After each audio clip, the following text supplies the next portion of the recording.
Qual é que é o papel do arquiteto paisagista nos tempos de hoje?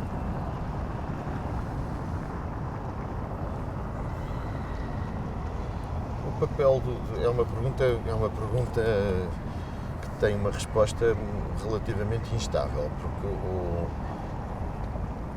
podemos responder a isso em termos do que é que o arquiteto paisagista pode oferecer à comunidade contemporânea e creio que o que pode oferecer é muito, relativamente desconhecido ainda e muito útil.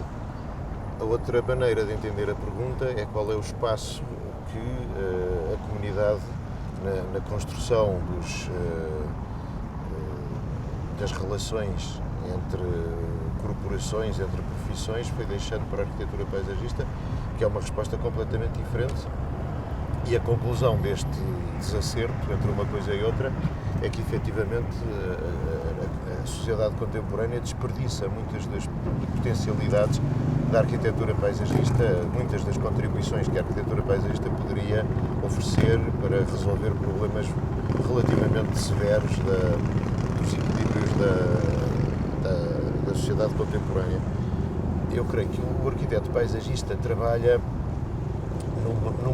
numa tarefa de conciliação de dois mundos que estão completamente desavindos um com o outro, que é o mundo da transformação, o mundo que considera que se progride através da transformação do mundo, que considera que a maneira de viver do homem é uma maneira assente numa constante crítica em relação ao mundo que nos rodeia, que admite a imperfeição da natureza enquanto espaço para a vida do homem e que tenta, portanto, entender a construção do antropoceno como uma sobreposição contínua de maneiras de entender as necessárias transformações do meio em que o homem vive para que nele consiga viver com maior segurança, com maior estabilidade, com maior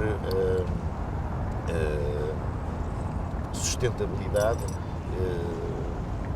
E creio que essa maneira de entender a vida do homem, portanto uma arquitetura constante do meio que nos rodeia, é um entendimento muito ligado ao entendimento que eu compartilho e que eu utilizo para a construção das ideias centrais dos meus projetos.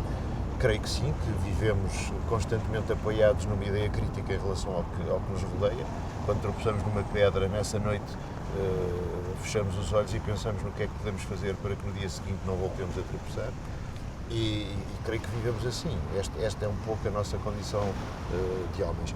Mas não é o entendimento de todos. Há uma outra parte substancial da comunidade contemporânea que entende a vida do homem como qualquer coisa que deve ser subtraído desta espécie de contínua vontade de transformar e que deve ser entendido como uma espécie de proteção de uma condição maior, da qual ele é alheio, à qual ele é alheio como transformador e que, portanto, que deve apenas aceitar as grandes transformações e deitar-se sobre as camadas de folhas que vão caindo. Eu creio que esta é uma maneira redutora de entender o que é o homem enquanto ser vivo, enquanto animal. É uma maneira redutora de entender as nossas características intrínsecas específicas e creio que, evidentemente, não é a maneira de construir o mundo como eu o entendo e como parece que a nossa cultura foi entendendo. Claro que tem a ver com de onde partimos, qual é a cultura de onde partimos. Nós partimos, eu parto pessoalmente de uma cultura que é mediterrânica, que está ancorada em 15 mil anos, 25 mil anos de transformação contínua do mundo, que revela uma espécie de descontentamento em relação às características da natureza. Entendemos a natureza não propriamente como um inimigo, mas como um risco, como uma espécie de mãe severa que tanto acaricia como castiga e portanto, este entendimento leva-nos a um estado de sobreaviso constante em relação aos seus perigos, em relação aos seus riscos, em relação às suas imperfeições. O outro entendimento é um entendimento da natureza perfeita, que evidentemente é verdade em si mesma, a natureza é perfeita em si mesma, só não é perfeita como espaço de vida do homem.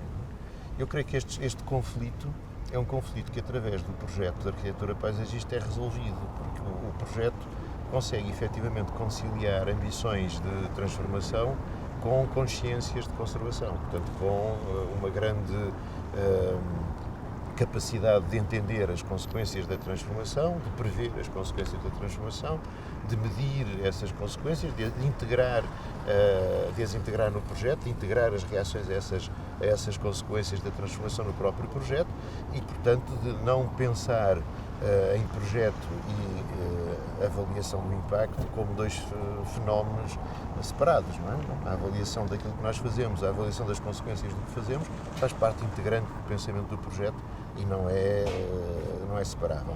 Portanto, eu creio que como instrumento projetual, a profissão que consegue oferecer a resolução desse conflito é a arquitetura paisagista. Nós temos para oferecer à comunidade a resolução de um conflito profundo, de um conflito que divide as pessoas, de um conflito que as angustia, de um conflito que gera mais consciências em relação à possibilidade de transformar. Eu creio que tudo isso pode ser pacificado com uma intervenção nossa, que consegue admitir a possibilidade da transformação, mas que ao mesmo tempo concilia essa transformação com a necessidade de vivermos em harmonia com as outras comunidades que connosco dividem o território. O João tem muita intervenção no espaço público e especialmente na cidade de Lisboa. Qual é a abrangência da intervenção de um arquiteto paisagista no espaço público de uma cidade? Nos espaços da cidade? Eu creio que existe no mundo uma rede coerente de espaço livremente percorrível que há muito tempo compreendia, por exemplo, todo o mar e todas as águas navegáveis, não é? Havia gajos que saíam daqui, de onde nós estamos, não é? Punham aqui uma caravela no mar e iam por um território que era evidentemente livre e aberto, com os seus riscos, como acontece sempre nos territórios livres e abertos, e chegavam ao Kwanza, começavam a subir o Kwanza. Portanto, havia uma espécie de coerência, ou subiam o Amazonas, havia uma espécie de coerência territorial através de uma grande rede de espaço livremente percorrível. Essa rede era uma rede que no mar era evidente, não é? A sua consistência e a sua capacidade de cobertura universal do mundo foi literalmente comprovada pelos portugueses nos séculos XVI, XV, XVI, XVII. Mas estendia-se em terra também, não é? Através de grandes extensões de território que estavam consagrados para um uso completamente livre, para um uso público. Falo desde as estradas romanas até aos grandes caminhos de transumância, as grandes estradas de transumância, os grandes bosques coletivos, os grandes pastos comunitários. Portanto, uma ideia de espaço que não era necessariamente fragmentado em unidades privadas.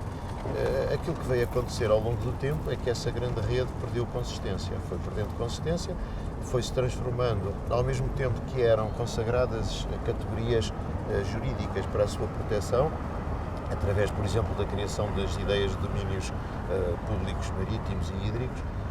O facto é que a rede perdeu significativamente consistência e expressão física. E eu creio que trabalhar em espaço público significa construir as condições para fixar pequenos troços dessa grande rede. Portanto, é mais uma espécie de missão coletiva que todos nós temos, é de conseguir, sempre que temos oportunidades para isso, de consagrar e tornar irreversível o uso público desse pedaço de espaço. Portanto, creio que faz parte da nossa cultura de arquitetos paisagistas essa missão, a ideia dessa missão. Creio que faz parte da nossa cultura a ideia de que transmitimos essa missão e a recebemos dos nossos antecessores. Portanto, estamos a construir coisas que estão ao lado de coisas que foram também consagradas e tornadas irreversíveis como parte dessa rede pelos nossos mestres, pelos nossos mais velhos, e ao lado existem territórios que provavelmente serão, espero eu, trabalhados por aqueles que continuarão o nosso serviço à comunidade na consagração definitiva dessa rede. Creio que essa é uma missão, sob o ponto de vista mais abstrato da ideia de espaço público, que tem vindo a ser feita desde há muito tempo por arquitetos paisagistas, sobretudo por arquitetos paisagistas. Portanto, e creio que essa é fundamentalmente a missão do arquiteto. Depois, claro, a vida das cidades tem surpresas muito grandes. Nós desenhamos um espaço para ser um espaço vivido por cidadãos de Lisboa na intimidade dos seus momentos de lazer, e de repente aparecem 50 mil pessoas por dia descarregadas de barcos de turismo que transformam completamente os padrões de utilização desse espaço, que os forçam até ao limite da ruptura, que exigem constantes reparações, que exigem níveis de manutenção para os quais nem o espaço nem as instituições que construíram estão preparadas, e portanto a cidade tem essas surpresas, e ainda bem que as tem. Não é? É evidente que um projeto não pode, à partida, desenhar-se para todas as circunstâncias do futuro, até porque as desconhece, não é capaz de as prever, e portanto nós vamos aprendendo de que maneira é que o espaço ganha a possibilidade de se ir adaptando, de se ir transformando, de resistir por um lado, mas também de se adaptar a essas novas circunstâncias que as surpresas das cidades nos vão trazendo. Eu creio que entre as qualidades de um projeto que devem tornar fixa conceptualmente a condição espacial desses lugares e a necessidade de conseguir perceber o que é que pode ser flexível, o que é que pode ser transformável dentro da narrativa do próprio espaço, é que se situa o projeto. E creio que sim, que é muito trabalhar essa distância, trabalhar esse diálogo é muito interessante. É talvez a coisa mais interessante do nosso trabalho. Falou há pouco da ideia da missão do arquiteto paisagista, e depois essa ideia da missão reflete-se em várias preocupações que o arquiteto paisagista tem. Uma delas creio que seja a questão da alimentação. Qual é que é a importância da alimentação na construção da paisagem? É crucial. Nós esquecemos muitas vezes que a paisagem é uma realidade que tem um fundamento produtivo, tem um fundamento económico. Portanto, quando nós falamos de paisagens, não estamos propriamente a falar de pinturas, nem estamos a falar de cenografias ajardinadas para gozo do passante, estamos a falar daquilo que significa a inscrição no território das necessidades cotidianas da vida das pessoas. Portanto, estamos a falar de consumo, estamos a falar de produção, estamos a falar de lógicas de mercado, estamos a falar de economia, estamos a falar de PAC, estamos a falar de tudo isso. E é evidente que isso tem a ver com a nossa responsabilidade enquanto consumidores também, não é? Portanto, ao desenharmos os padrões do nosso consumo, ao desenharmos o que são os nossos valores, o que é a nossa vida, desenhamos também a paisagem onde nos inscrevemos. Isso é uma realidade que deriva muito diretamente do facto da paisagem não ser mais do que a contínua inscrição dos sinais que resultam das nossas vidas coletivas, não é? Das nossas relações com o meio, das nossas relações entre nós, entre comunidades, dos nossos valores, dos nossos sonhos, daquilo que conseguimos materializar ou que falhamos ao tentar materializar. Tudo isso fica registado fisicamente num território através de sinais concretos, através de tentativas falhadas, de sucessos que se revelam depois de tentativas falhadas. E isso vai sempre mudando numa contínua pulsação de adaptação a novos sonhos, a novas ambições, a novas condições tecnológicas para conseguir satisfazer esses sonhos e essas ambições, a novas possibilidades, a novos valores. Não é? Nós hoje, por exemplo, temos,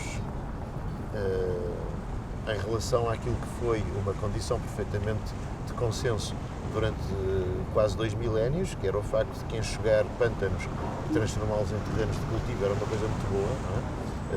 Acabávamos com a malária, acabávamos com os maus espíritos, acabávamos com lugares insanos e preocupantemente aterradores, para construirmos sítios onde as pessoas comiam, não é? Onde vinha comida. Isto foi um consenso desde a época romana, provavelmente ainda desde a época etrusca. Toda a Idade Média viu algumas operações ainda resistentes de drenagem de pântanos e de campos. Na nossa história, alguns dos gestos heroicos dos nossos reis eram precisamente, mandou drenar pântanos e arroteou muitos terrenos de cultivo. E hoje, se um gajo for tentar drenar um pântano, é preso por crime ecológico, não é? Portanto, os valores alteram-se substancialmente, o entendimento do que é que as coisas significam, do valor das coisas vai mudando. E, portanto, as nossas relações com o contexto, as relações entre aquilo que queremos fazer, entre aquilo que fazemos, entre as transformações que promovemos, não se alterando e, portanto, ao longo do tempo, esta sobreposição contínua de mudanças, de novas maneiras de fazer, de correções em relação àquilo que percebemos que eram grandes asneiras, vão desenhando continuamente a paisagem, que é o resultado contínuo da construção no tempo de todos estes sinais. Não é? Portanto, é natural que isso revele as nossas caras, não é? Que seja o retrato da comunidade e que exprima claramente não só aquilo que fazemos, aquilo que pensamos, mas também aquilo que comemos, aquilo que compramos, aquilo que vestimos. Tudo isso tem, evidentemente, reflexos na paisagem que nos envolve. O Henrique Pereira dos Santos costuma dizer, em todas as suas intervenções públicas, que comer ao pequeno almoço pão de trigo branco com manteiga ou pão de mistura com azeite significa subsidiar duas paisagens completamente diferentes, e é precisamente isso. As nossas escolhas enquanto consumidores, as nossas escolhas em relação àquilo que comemos, em relação aos sítios onde compramos aquilo que comemos, são determinantes em relação às paisagens que financiamos. Esta ideia de paisagem mediterrânica, a nossa paisagem, de que forma é que influenciou o seu trabalho e os seus projetos? Eu não lhe chamaria paisagem mediterrânica, chamar-lhe a paisagem que é condicionada por uma série de fatores que exigem uma certa habilidade em relação à sua preparação para resistir, por exemplo, a grandes assimetrias ao longo do tempo nas condições de disponibilidade hídrica, que não existem só na paisagem mediterrânica, existem em muitos outros lugares. Portanto, acho que é importante, quando falamos de paisagem mediterrânica, distinguir as questões ambientais das questões culturais. As questões ambientais, efetivamente, repetem-se em muitas circunstâncias, têm a ver com esses stresses e com a invenção de maneiras de responder a esses stresses, e respondem a problemas que nós encontramos na África, na América, na China, na Austrália, encontramos em muitos sítios. A questão cultural, de facto, é uma questão que tem a ver muito com a ideia de domesticação. Também não é exclusiva a domesticação, não começa no Mediterrâneo, a domesticação começa no Oriente, através de ideias muito interessantes em relação ao que fazer com plantas que não eram imediatamente apropriadas para o nosso uso, e, portanto, a transformação.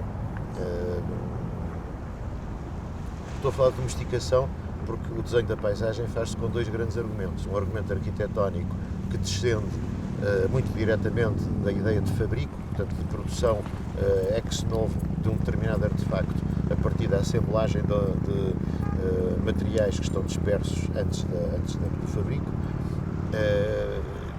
Processo de fabrico esse que produz sempre uma espécie de variação sobre a ideia de uma concha protetora, não é? Portanto, quando nós desenhamos uma casa, um teatro, um edifício de escola, estamos sempre a desenhar uma variação da concha, não é? Que é desenhada por isso a partir das condições dimensionais do corpo humano, não é? Só multiplicada depois pelos fatores de transformação do corpo humano individual nos vários corpos coletivos, uma classe de alunos, uma plateia de espectadores, um conjunto de doentes e de médicos e de enfermeiros no hospital, portanto, os vários corpos que a sociedade foi desenhando, mas que, de alguma maneira, condicionam sempre, através da sua medida, da sua condição dimensional, a concha, não é? O desenho da concha. E depois temos um outro argumento, na construção da paisagem, que não tem nada a ver com este argumento, que é tipicamente arquitetónico nos seus fundamentos mais característicos, e que tem a ver com domesticação, não é? Portanto, são argumentos de domesticação em que aquilo com que nós trabalhamos não tem nada a ver com a dimensão do corpo humano, tem a ver com a dimensão do próprio metabolismo com que estamos a dialogar, não é? Quando fazemos os diques de um rio, os diques desse rio não são dimensionados a partir do nosso corpo, são dimensionados a partir dos níveis de cheia do rio, das flutuações da cota, do caudal, e portanto, a dimensão humana é acessória depois na maneira de visitar o dique, de subir, de descer, de conseguir vistoriá-lo, verificá-lo, eventualmente até habitá-lo. Mas o desenho, não é? A arquitetura é uma arquitetura que parte desta dimensão, da dimensão do próprio rio. Quando fazemos um enxugo de campos, não é? Uma grande operação de bonífica, aquilo que nós fazemos não tem a ver com a dimensão do corpo humano, tem a ver com questões dimensionais, intrínsecas ao próprio sítio, os terraços das montanhas, a mesma coisa. Portanto, há toda uma categoria de transformações que cabe dentro de um outro processo de produção, que não é uma fabricação, é uma transformação condicionada, digamos assim, não é? Nós, quando desenhamos um sistema de terraços numa montanha, estamos a transformar a montanha, estamos a adaptar a montanha. Isso tem a ver com domesticação, é exatamente o mesmo que nós fazemos, ou fizemos, às amêndoas, às amendoeiras, às oliveiras, às vacas, aos cães, aos gatos. Portanto, trazê-los de uma outra realidade, de uma outra dimensão para dentro da dimensão antrópica, não é? Trazê-los para, através de transformações que os tornam não selvagens e que os tornam domésticos, não é? Portanto, apropriados à vida connosco. E a paisagem é desenhada através destes dois argumentos, por isso é que eu estou a falar de domesticação, ou da ideia de domesticação como uma ideia arquitetónica, como uma ideia associada à transformação do território. E qual era a pergunta, que já me esqueci? A pergunta tinha a ver com a questão do imaginário português, a paisagem mediterrânea. Ok. Portanto, a domesticação, se efetivamente não é inventada no Mediterrâneo, é profundamente cultivada no Mediterrâneo, não é? Portanto, deixemos cair-se quem inventa as estratégias de conseguir proteger os campos das cheias dos rios foi um chinês, que efetivamente foi. O facto é que o grande pensamento associado a estas realidades desenvolve-se na bacia do Mediterrâneo, não é? Portanto, todas as ideias entre as duas vertentes, entre as duas costas do Mediterrâneo, Norte e Sul, que desenvolveram essa ideia de domesticação. Portanto, sim, claramente, é uma realidade, é uma cultura que nós trazemos às costas e que, quando temos a consciência clara de que a realidade do nosso trabalho tem a ver com isso, mais evidente se torna. Mudando então de assunto, queria passar agora para os seus projetos, para os projetos em que participou. De que forma é que a Expo 98 marcou um ponto de viragem na história da profissão e da cidade de Lisboa? A Expo foi um momento decisivo em relação à profissão por duas razões. Em primeiro lugar, porque construiu modelos que se tornaram fundamentais para os novos níveis de exigência do público, quer das instituições que encomendavam trabalho à arquitetura paisagista, quer do próprio público no negócio imobiliário em relação às condições do espaço envolvente das casas que compravam, onde ia habitar. Portanto, houve uma questão de exemplo, não é? Houve uma questão de modelo, e houve também uma questão de norma em relação à própria condução dos projetos, aos cadernos de encargos. A Expo foi o primeiro momento em que os cadernos de encargos foram elaborados, isso é um mérito exclusivamente da equipa da Parque Expo, que conduziu esse processo. Foi a primeira vez em que foram desenhadas condições de exigência, por exemplo, para a apresentação de processos de projeto informatizados. Tudo tinha que ser entregue em versão digital, tudo tinha que ser entregue georreferenciado, por exemplo, aí também por causa das condições extraordinariamente difíceis de desenvolvimento do próprio trabalho, porque se estava a plantar antes de haver definições concretas das geometrias das vias, por exemplo, portanto, tinha que haver um sistema extraordinariamente seguro sob o ponto de vista da localização das coisas para que tudo aquilo funcionasse bem, e funcionou. E, portanto, os níveis de exigência sob o ponto de vista do projeto tornaram-se elevadíssimos, assim de um dia para o outro. Nós passámos de níveis de exigência do início do século XX para níveis de exigência semelhantes aos do século XXI, assim num dia. E os concursos que foram organizados foram sucessivamente tornando sucessivamente mais irreversíveis essas condições, mais exigentes essas condições, com, por exemplo, erros e omissões muito exigentes, percentagens de erros e omissões muito baixas, a questão da informatização, a questão da georreferenciação. portanto, uma série de exigências que transformaram o mundo do projeto. Todos os ateliês, de repente, tiveram que se equipar informaticamente para conseguir responder a essas solicitações, portanto, houve efetivamente um significativo upgrade nas condições de funcionamento de toda uma profissão. Por outro lado, evidentemente, aquilo que se ofereceu às pessoas como espaço público, em termos da qualidade, em termos da invenção, em termos do envolvimento das artes, do envolvimento da diversão do lúdico, para além das banais repetições daquilo que se tinha herdado ainda de programas de utilização do espaço público do século XIX, veio de repente ilustrar as pessoas e dizer, então é possível destruir o mito da esplanada, não é? Em Lisboa, as esplanadas que estavam sempre relativamente desertas, dizia-se que por causa do vento e das condições de clima havia muito poucas esplanadas em Lisboa. Havia 2 esplanadas na Avenida Liberdade, havia a esplanada da Mexicana, havia pouquíssimas esplanadas em Lisboa. E de repente aquilo torna possível dizer, não, então as pessoas podem passar um dia inteiro fora e almoçam na rua e jantam na rua e estão na rua o dia todo, e o espaço público tem oferta e tem interesse e tem qualidade e tem capacidade para os receber e tem limpeza e tem... Portanto, de repente as pessoas perceberam isso e isso contagiou o país todo, não é? A partir daí há uma onda de novo desenho, de nova invenção de novos espaços públicos, com todos os riscos que o novo tem, mas com todas as qualidades de introduzir efetivamente padrões renovados, padrões de excelência em relação àquilo que se vivia. E depois, por outro lado, marcou também uma nova era em relação à visibilidade do trabalho. De repente passou-se de uma condição de visibilidade muito modesta e muito doméstica, portanto falava-se das coisas de Portugal em Portugal, e de repente passou-se a falar das coisas de Portugal no mundo todo, não é? Outra das marcas da Expo foi de repente a questão da escala e se calhar houve uma mudança com a sua participação no projeto do Parque do Tejo em Trancão. Qual é a sua memória? Como é que decorreu todo esse processo? Isso é uma pergunta para uma resposta de várias horas. Em primeiro lugar porque eu tenho muito boa memória, depois porque foi um processo muito cheio de particularidades. O Parque do Tejo foi um projeto que nasceu de um concurso para um plano.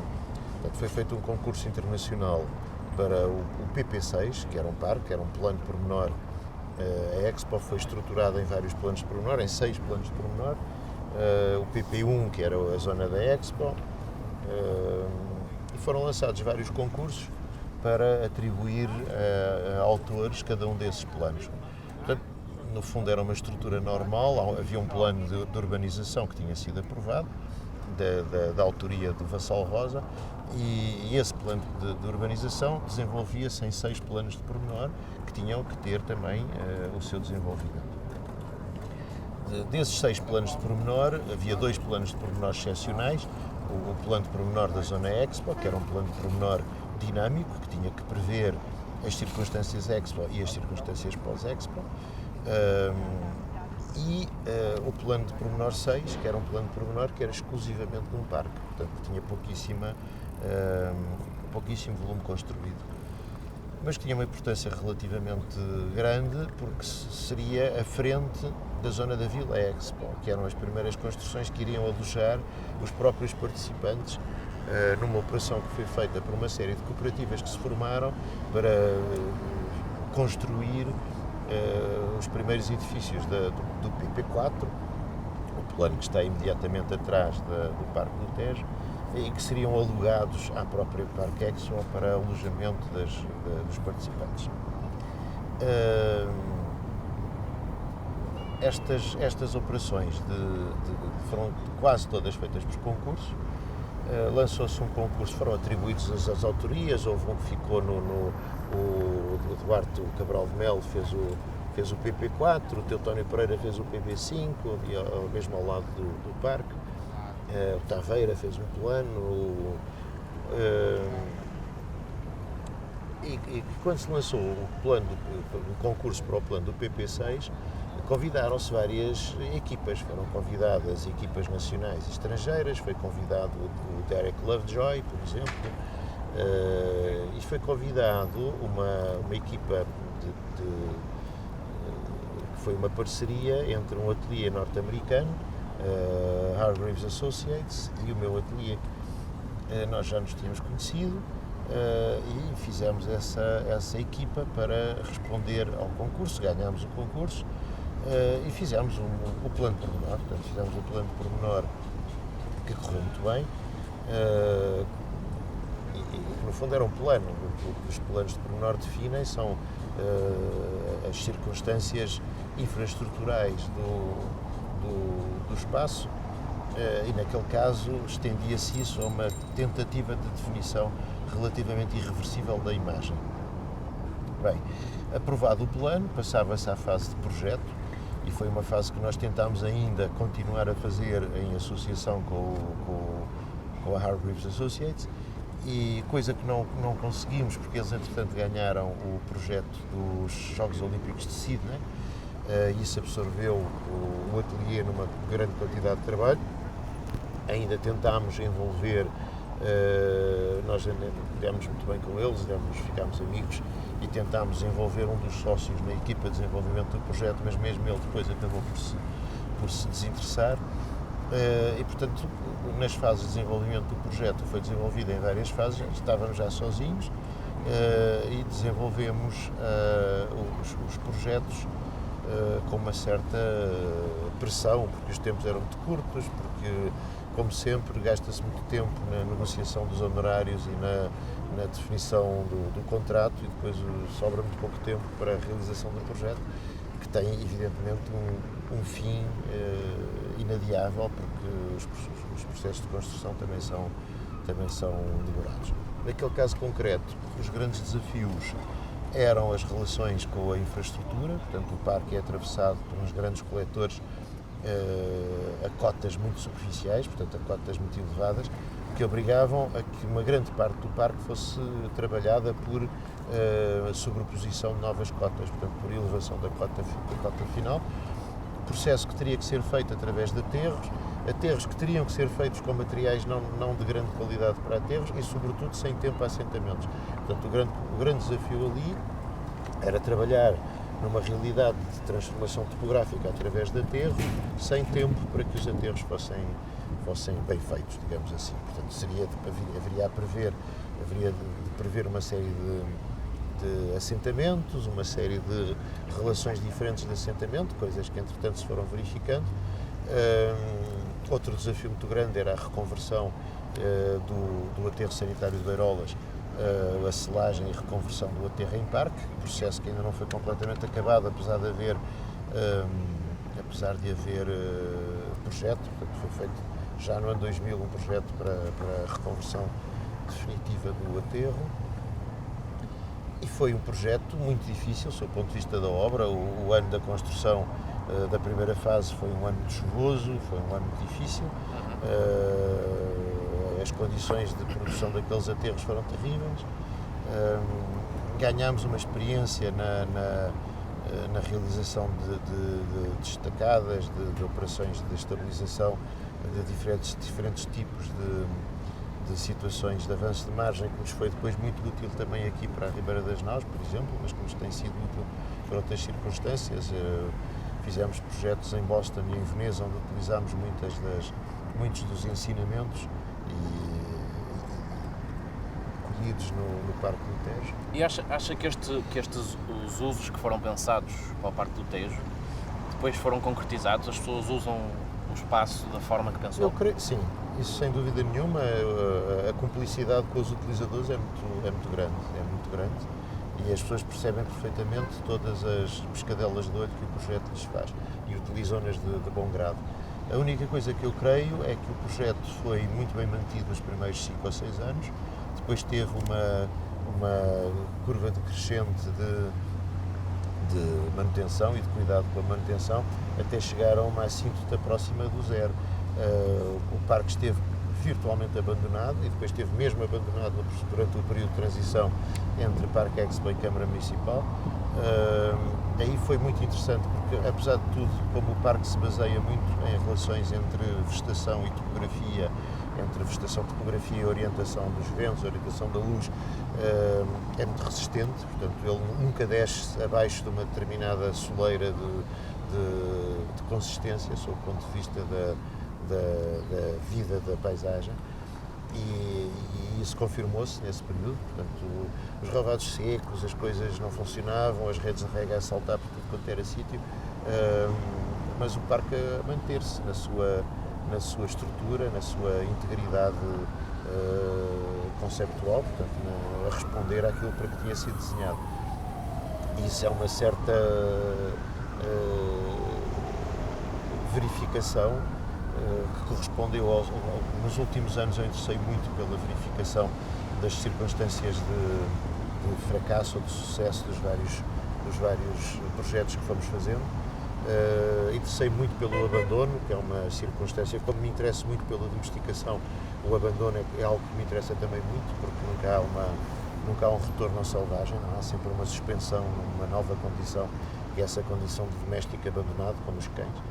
E portanto fiz uma série de visitas nesses últimos anos, a partir dos meus 55 anos de idade e 30 de carreira, comecei a revisitar todos esses espaços e a tentar aprender com essas verificações. E aquilo que se passou no Parque do Tejo, precisamente durante essa crise, foi muito útil para conseguir perceber mais coisas de projeto e para conseguir aprender mais coisas de projeto. Depois o parque teve um processo de regeneração muito mal financiado, com muito pouco dinheiro.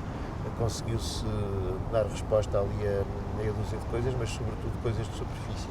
As redes de rega voltaram a funcionar, houve ali pequenas pendentes de drenagem nos relevados que foram corrigidas, mas, por exemplo, os assentamentos mais significativos não foram resolvidos, portanto ainda foi adiada para uma nova etapa de reconstrução, digamos assim. O Parque do Tejo e a Expo foi uma das primeiras ligações, diria, da cidade de Lisboa com o Rio, e há esta tentativa de aproximação aqui também na Ribeira das Naus. Qual é que foi a importância da Ribeira das Naus como projeto e para si, como projeto? Eu creio que a Expo não foi o primeiro. Belém terá sido o primeiro, com o projeto da Torre de Belém do Caldeira Cabral, que foi talvez a primeira circunstância de contacto entre a cidade e o Rio, que foi efetivamente celebrada de uma maneira muito boa, muito bem acolhida e muito bem construída, com aquele projeto daquele anfiteatro à volta da torre. Mas efetivamente identificou o que se passou em Belém, identificou a necessidade de conseguir continuar a construir relações para além da relação de impasse que existia com o Porto de Lisboa nessa altura, que ainda era uma entidade muito impermeável, no verdadeiro sentido da palavra, nas relações entre a cidade e o Rio. E portanto, a Expo teve essa grande força de conseguir criar novas condições para as coisas.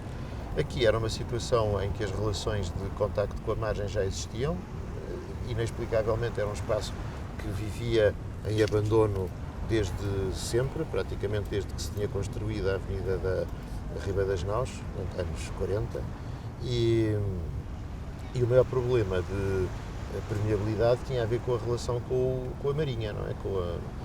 Que de repente também se conseguiu resolver. A Marinha foi envolvida, embora ainda não tenha completamente correspondido às expectativas iniciais, foi envolvida no próprio projeto, trabalhou-se dentro do espaço da Marinha, conseguiu-se conquistar, pelo menos em termos de coerência de projeto, todo o espaço que antes era um estacionamento privado com o muro que o separava da rua, e portanto aqui a Ribeira das Naus foi um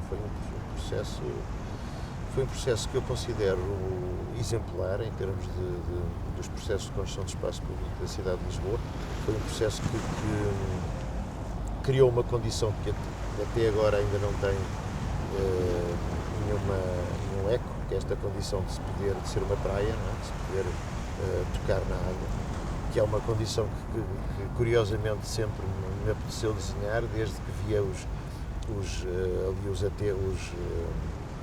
remates de margem em Perret, em Belém, que criavam situações que eram quase acessíveis, mas que não eram acessíveis, não é? Que as interrogações eram sempre, mas porquê não? Porquê é que não se há de...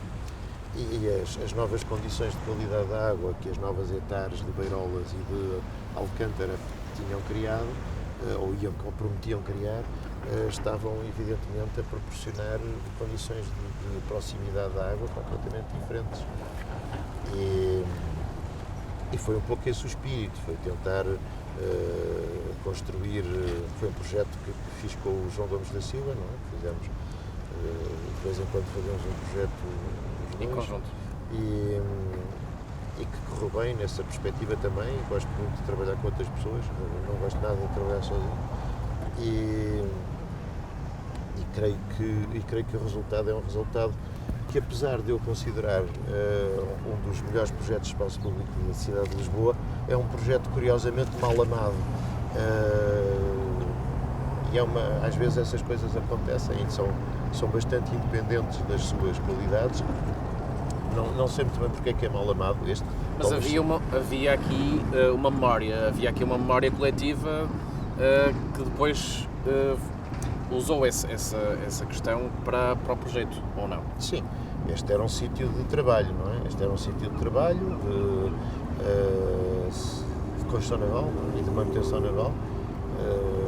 Passou de serem as docas medievais para ser a Riba das Naus, portanto, o grande estaleiro de construção naval das Caravelas. Construíram-se aqui praticamente todos os barcos que foram os protagonistas da navegação dos séculos XV, XVI e XVII. É um tecido muito estável durante todo esse período, até o terremoto. Isto é sempre aquilo que é um estaleiro de construção naval, entre um palácio real e o palácio da família Corte Real. Um espaço muito controlado, um espaço muito bem desenhado, com as suas atribuições produtivas muito bem definidas. Depois do terremoto, o espaço mantém-se com essas atribuições, evidentemente já não tão ligado à construção, embora haja mesmo até ao final do século XIX, princípio do século XX, algum registro já mesmo fotográfico do lançar a água de alguns navios aqui neste sítio, alguns com a presença régia do rei Dom Carlos e da rainha, e portanto, pelo menos até 1902, 3, o espaço é um espaço onde se constroem navios, onde se mantêm navios, cada vez mais são mantidos, são calafetados, são feitas operações de manutenção, mas também são feitas operações de construção de novos navios. Essa memória é uma memória que tem muito a ver com esta ideia de uma praia, com esta ideia de um toque na água que não é um cais, não é? É uma circunstância de rampa, onde se lê a variação das marés de uma maneira muito mais evidente, muito mais clara. As rampas, no fundo, este espaço desenha duas linhas de costa, desenha a linha de costa do passado histórico pelos apontamentos que faz da doca da Caldeirinha, das rampas de construção naval, das rampas de varamento de barcos e da doca seca. Portanto, redesenha-se a linha de costa histórica e depois desenha-se a linha de costa do futuro. Não é? Entre uma e outra localiza-se este espaço, que é um espaço amorfo, feito desta pedra basáltica, que é a pedra do Porto de Lisboa, não é? A pedra que reveste revestia toda a superfície operativa do Porto de Lisboa, e é precisamente considerada assim, uma superfície operativa, onde queremos que os carros não façam desenho, passem por cima num desenho relativamente efêmero, não é? Que possa ser mudado em qualquer altura. Eu creio que é isso que as pessoas não gostam da vibração das suspensões, não gostam da ideia de que estão a estragar os carrinhos, mas o peão celebra todos os dias este cais e esta praia com presenças que a certa altura são até um bocadinho excessivas. Nós temos aqui fotografias em que isto parece a praia de Carcavelos. Uma coisa. Ou seja, também tem sido mais ou menos usada naquela ideia de praia. Tinha pensado. É muito usada como praia. Aí também a complicidade com entre o projeto e o utilizador foi perfeitamente coroada de sucesso. O que não conseguimos é que seja um projeto que seja muito celebrado entre os colegas ou entre os arquitetos, pelo menos aqui em Portugal. Inexplicavelmente é um projeto que é assim afastado das coisas. Para finalizar, tinha aqui uma última pergunta que tem a ver com a crise económica e com a crise que a profissão também passou, que provavelmente começou mais ou menos em 2012, 2013 e que ainda perdura.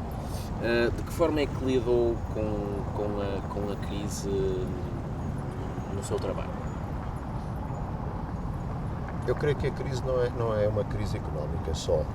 É uma crise económica, é uma crise cultural, que tem a ver com o redesenho das relações entre as profissões, tem a ver com o redesenho do entendimento das diferentes funções das várias profissões na sociedade contemporânea. E por isso é uma crise que está longe de estar terminada, porque estão longe de estar acabadas as arrumações nessas questões. Eu creio que são arrumações que se devem sobretudo ao facto de nós estarmos a abandonar a sociedade do objeto, em que os limites entre as coisas eram muito claras, os limites eram perfeitamente definidos entre natureza e artifício, entre o trabalho do engenheiro e o trabalho do arquiteto, entre o trabalho do arquiteto e o trabalho do advogado, por exemplo.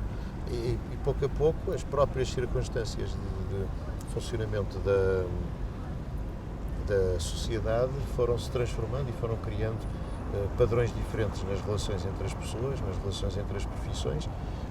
Os limites, por razões culturais, foram-se diluindo.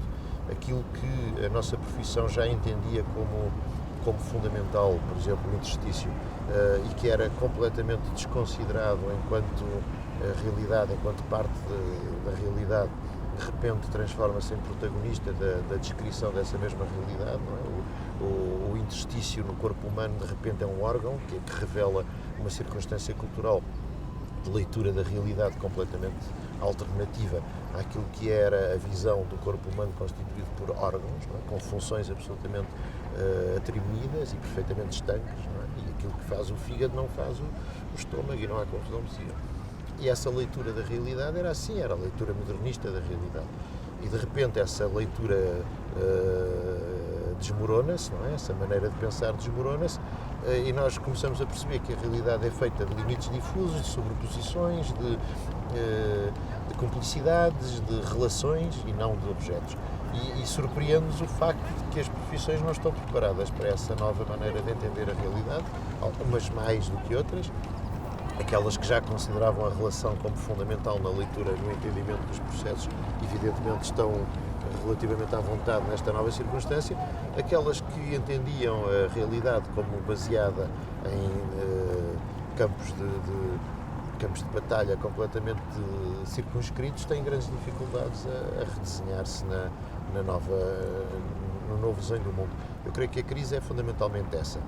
E envolve os instrumentos das diferentes profissões, envolve o entendimento das relações entre as várias profissões, e está tudo a ser redesenhado. E não é propriamente a lei que pode influenciar esse desenho emerge da própria maneira de fazer as coisas, das próprias relações entre as pessoas e das próprias capacidades que as pessoas têm. Portanto, eu creio que estamos a viver uma crise que tem muito a ver com isso. E nesse entendimento, no fundo, tentei perceber o que se passava, tentando reagir a essa forma de entender as coisas, tentei perceber de que maneira é que as vantagens que a nossa profissão tem, porque esse entendimento é já intrínseco à sua cultura, podem trazer para a sobrevivência da profissão e para a sobrevivência do ateliê no panorama do trabalho. Depois há a questão económica, claro. A questão económica é uma questão que também foi relevante, as duas coisas coincidiram, não é? As mudanças de século, talvez por questões psicológicas, tenham bastante a ver com isso. Esta crise foi uma crise nos apanhou não desprevenidos, porque estávamos a vê-la acontecer desde 2008, não é? Portanto, só quem estava mesmo muito distraído é que ficou surpreendido. Nós adaptámos o ateliê em 2012, era um ateliê muito grande, éramos quase 50 pessoas, tínhamos uma série de sucursais espalhadas pelo mundo que se tiveram que readaptar, mas o facto de vivermos já desde o princípio de 2000 muito envolvidos em trabalho internacional também nos ajudou muito a que a crise não fosse uma crise desesperada, porque as crises nunca são...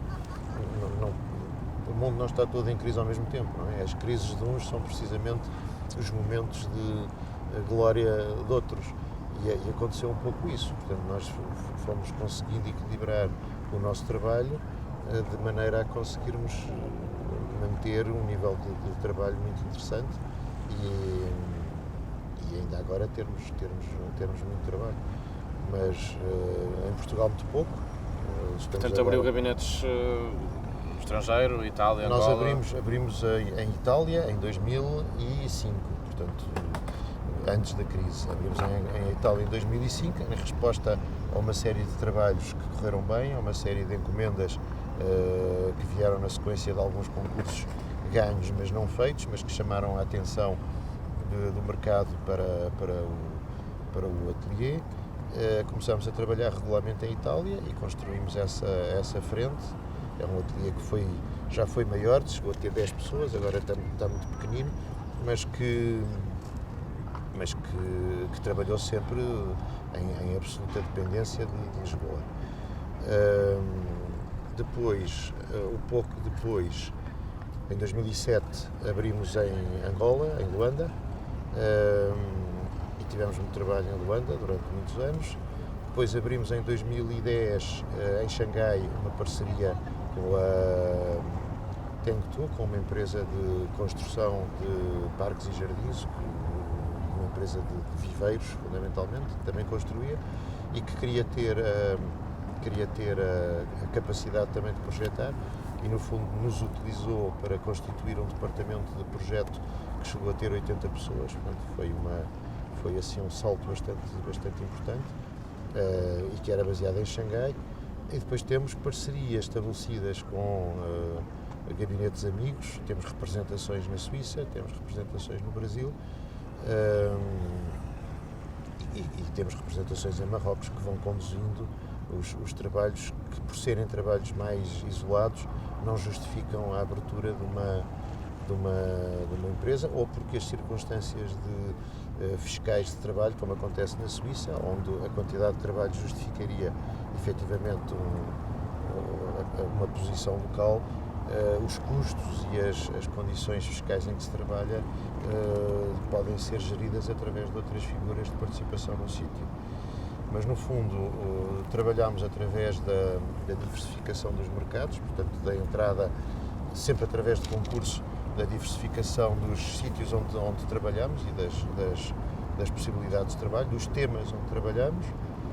Trabalhamos através da formação das pessoas, portanto, uma pequena redução de equipa, mas, sobretudo, um investimento muito grande na formação das novas pessoas. E introduzimos novas maneiras de trabalhar, fundamentalmente através da introdução de sistemas de representação que recorrem sistematicamente ao uso da nuvem de pontos como forma de levantamento. Portanto, independentemente, nós trabalhávamos sempre com a interposição de um elemento de leitura da realidade onde íamos trabalhar, que era o topógrafo, não é? Que realizava ali uma interpretação que era dele, não era nossa, e que gerava um documento chamado levantamento topográfico, que nós nos habituámos a considerar como igual à realidade, quando efetivamente não é. É uma interpretação da realidade cheia de margens de interpretação, cheia de ambiguidades, cheias de mal-entendidos e, portanto, de repente, a tecnologia tornou possível que os levantamentos fossem feitos diretamente por nós, com sistemas de produção de nuvens de pontos que têm um rigor tão grande na representação da realidade que efetivamente eliminam todas essas ambiguidades do processo de representação e que nos permitem trabalhar com a realidade em cima da mesa, digamos assim. E começamos a trabalhar assim, com grandes vantagens nas questões de rigor, sobretudo quando os trabalhos são trabalhos que vivem sobre uma pré-existência muito importante. O caso do trabalho do Palatino, do Monte Palatino em Roma, é um exemplo perfeitamente paradigmático disso, não é? A realidade pré-existente é tão importante no projeto que nunca um levantamento topográfico consegue restituir fisicamente essas qualidades. Portanto, é preciso recorrer a outros meios e montámos essa cadeia de leitura da realidade dentro do ateliê. Portanto, agora fazemos-la como fazemos fotografias, não é? Quando se vai ver um sítio, fazemos as fotografias do sítio e fazemos uma nuvem de pontos dos sítios. E depois a capacidade de trabalhar sobre isso permite-nos vantagens em relação ao grau de minúcia com que nos apercebemos de qualidades no espaço, que efetivamente nos tornam muito competitivos em relação a muitas circunstâncias do mercado.